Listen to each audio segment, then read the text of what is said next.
Om Ajnana-timirandasya Jnananjana Shalakaya Chakshurmiritam Yena Tasmai Shri Gurave Namaha Gurave Gurachandraya Radhikaye Tadaraye Krishnaya Krishna Bhaktaya Tadbhaktaya Namo Namaha. Reading from Vedanta Sutra, Brahma Sutra. This is the sixth mantra, sixth sutra, and the reading in Sanskrit is Ikshater na Shabdam. Ikshater because it has been seen, na ashabdam because it is not Shabda, it is not based on Veda. So Shripad Sankaracharya and Madhvacharya and Nimbarkacharya, they are saying that this is referring to Sankhya, the Pradhan. The Pradhan is the unmanifested aspect of nature. Because before it becomes Prakriti, it is called Pradhan.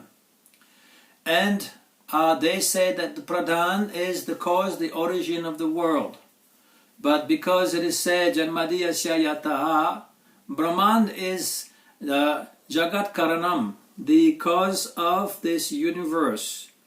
So, therefore, this Sankhya, it is not based on Shastra, Shastra Yonidvat. We know that Brahman is the cause of the world because of Shastra.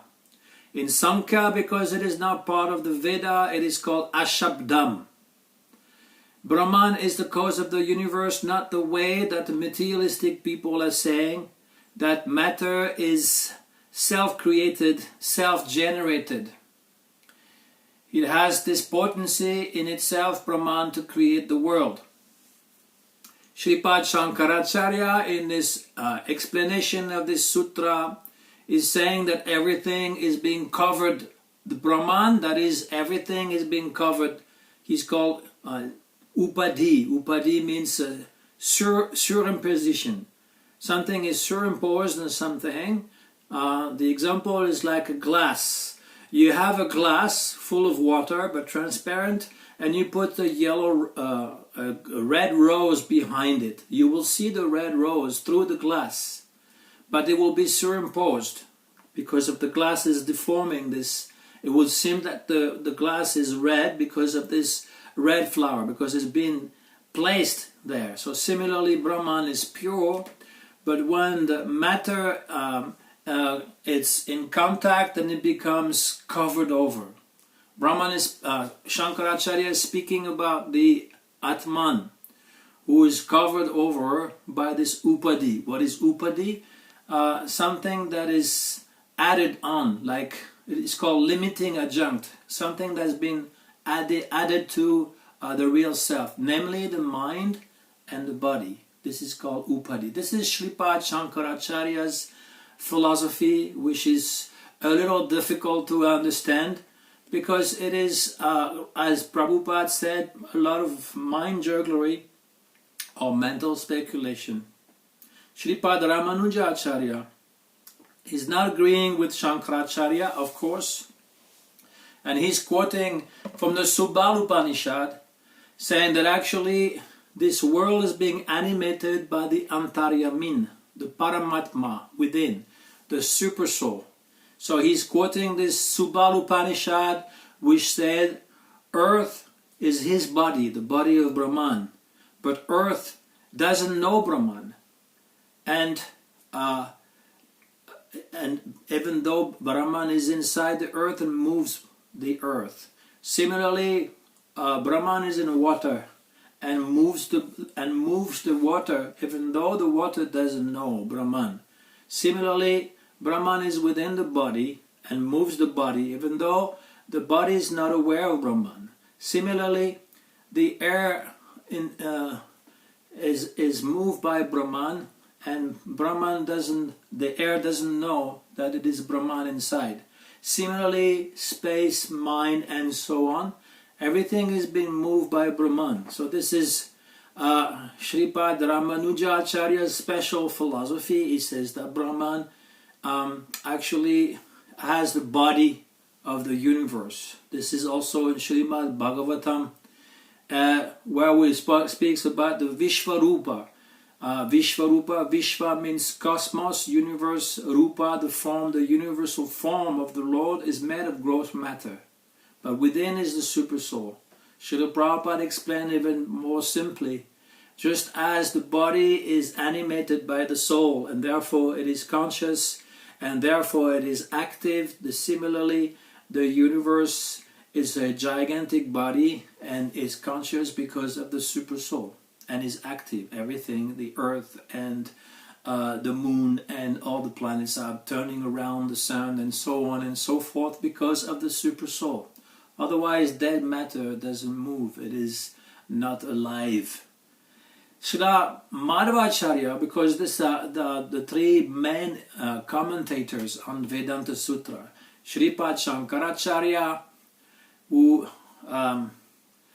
came around the 7th century, then Sripad Ramanujacharya, who came around the 11th century, then Sripad Madhvacharya, who came around the 13th century.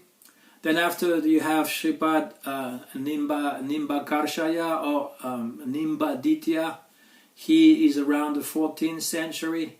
Then you have Baladev Vidyabhushana, who is around the 17th century, and the last commentator on the Vedanta Sutra.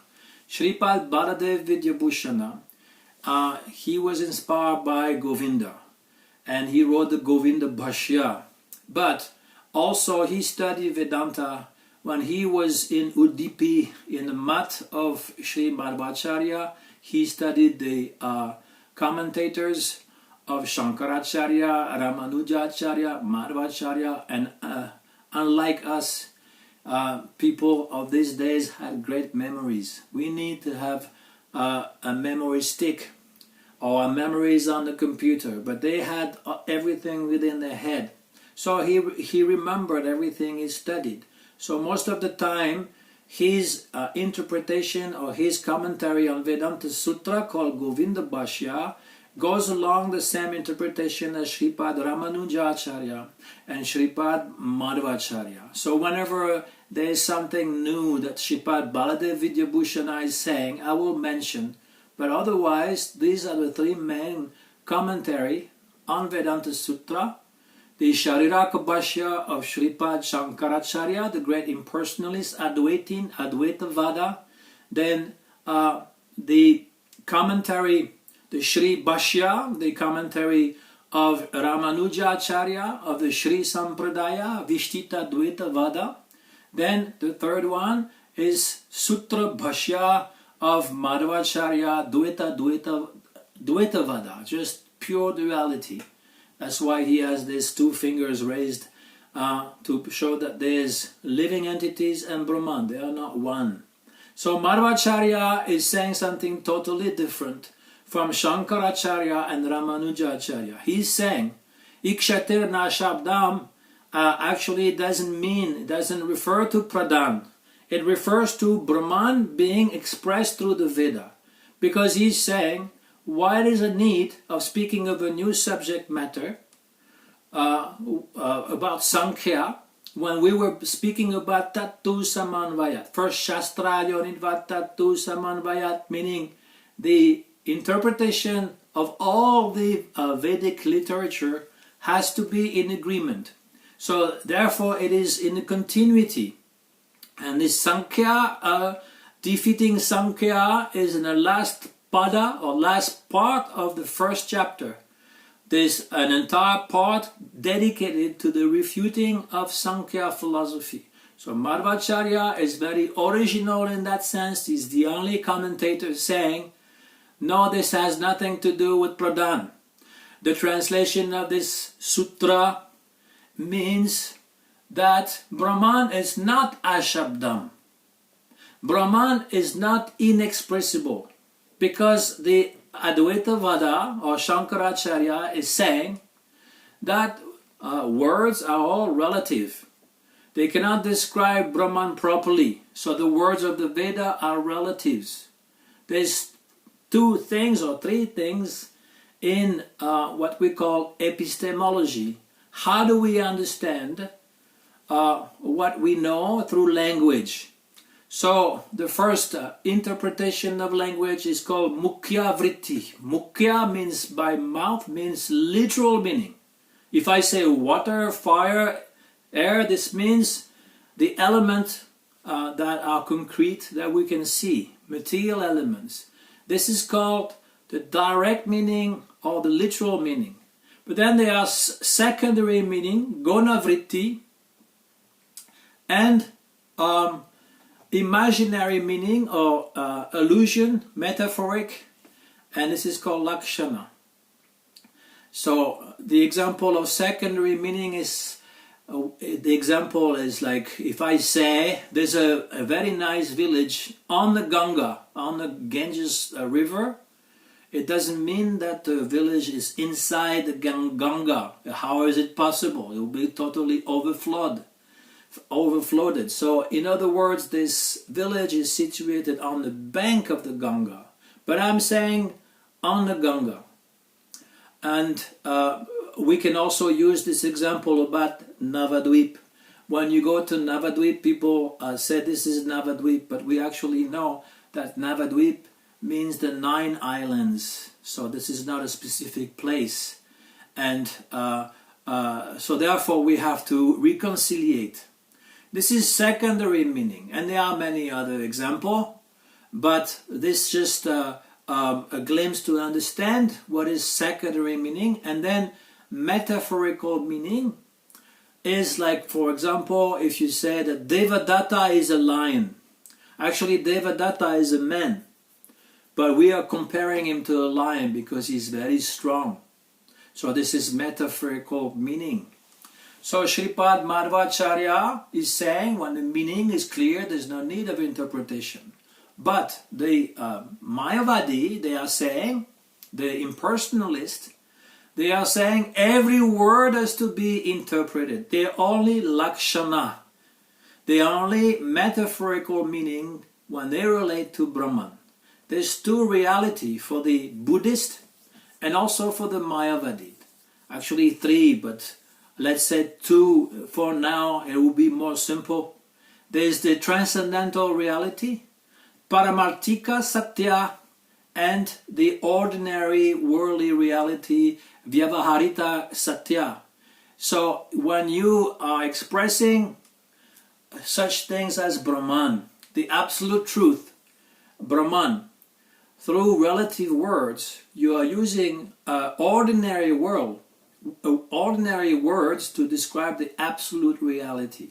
So this is only through lakshana, because they cannot describe completely. Since words are relative, you cannot describe fully an absolute truth. But Madhvacharya is saying no, because actually the Veda, in the Veda, which means the Rig Veda and the Puranas and the Itihasa and the Mahabharata, Ramayana, Srimad Bhagavatam, and all these different literatures, the meaning often is very clear. If I speak about Vishnu being the cause of all the world, creating everything from himself, incarnating as Nrishinga, as Brahmana, as Barahadev, then the meaning is very clear. What do you need to interpret and have secondary meaning or lakshana vritti, interpretation as a metaphor? This is what many people are saying in this world today, because nirvishesha, shunyavadi, most people are influenced by those 2 kinds of philosophy, Buddhist shunyavad and nirvishesha Brahma, which is Sankaracharya. So they are saying, oh, God cannot be known. God has no form. He can only be known through metaphor. When we speak of him as a person, it doesn't mean he's a person. We have to know that actually it's a metaphor. But Madhva is saying, what is the use of a scripture if it only uses metaphor? There's no need of interpretation when it is clear. There's no need. The Advaita is saying that only through negative words can we know Brahman. So therefore he's informal, immeasurable, impersonal, Nirguna, he has no qualities. Nirvikara, he cannot be modified. Nirvishesha, he has no specific qualities. But Madhvacharya and everybody coming in his line of Madhvacharya is saying no. Actually, those negative forms is only to negate the material qualities. But he has also all good qualities. He's also completely knowable. We can know him fully, but not through the eyes, not through our mundane eyes. We need to have a purified heart to see God. Actually, this is also the meaning in all the scriptures of the world of different religion. The Bible, the Torah, the Quran describe God. Even though those who read this Bible, Torah, Quran, they say, oh, this is when we speak about God's hands and God's voice and God's creation and God speaking to people, it is only metaphor. Why is it metaphor? It is not a metaphor. It is the way that God expresses himself. So some people are going to say, but this is not the absolute God, Vishnu, Narayan, speaking. It might be some other demigods.